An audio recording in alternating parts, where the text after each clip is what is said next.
Because why would Satan be trying to contend for the body of Moses? Okay, so at this point in the conversation, they're looking into why did Satan contend for the body of Moses? Was there some sort of legal right established? This is a great question, and it's a question that a lot of people have been trying to answer for a very, very long time. Her explanation or her reasoning for this topic or on this topic, though I do like the angle that she's coming from, I do believe it begins to collapse once you put it under a bit of scrutiny. So let's look into it. So let's take it back here. Moses is adopted into the bloodline of Pharaoh. Okay, he is adopted, and we know that when we are adopted into the bloodline of Christ, that now we take on Christ's nature. Moses is adopted into the bloodline of Pharaoh. Moses was adopted into the Egyptian bloodline. Adoption into Pharaoh's household doesn't necessarily mean that Moses adopted an Egyptian identity. If you actually look into scripture, it's far more likely that Moses was raised or brought up with an awareness of his Hebrew roots. Exodus chapter 2 tells us that he was brought up by his mother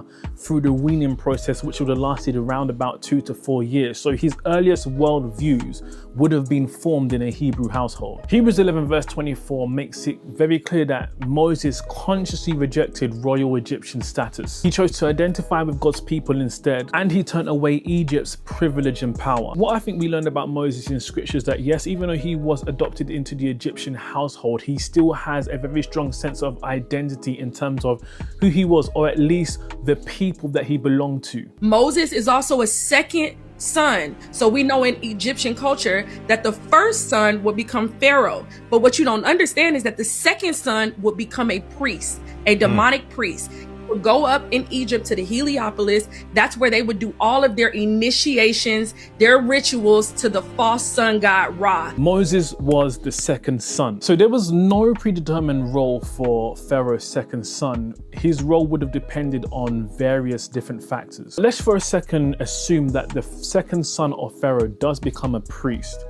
Moses was never Pharaoh's son in the first place. So yes, Moses was the second son of his biological mother, but Moses was the adopted son of Pharaoh's daughter, which made him Pharaoh's grandson. So he wouldn't have been a direct heir to priesthood. Not to mention Moses was adopted, so he wasn't biologically royal or in a dynastic line. Moses was trained in all of the Egyptian knowledge and all of the hidden secrets and the knowledge of the Egyptians. Okay, so Moses being trained in the wisdom of the Egyptians. There is a clear distinction between being exposed to something and participating in it. Moses being educated in the Egyptians' religious worldview doesn't mean that he actually engaged in its practices. For example, Daniel was trained in Babylonian wisdom, Joseph was learned on the Egyptian systems, Paul was trained on Greek rhetoric, but none of them actually belonged to these spiritual systems. Exposure to these cultures doesn't mean spiritual allegiance to them. So if we consider that and consider the fact that you can be in a land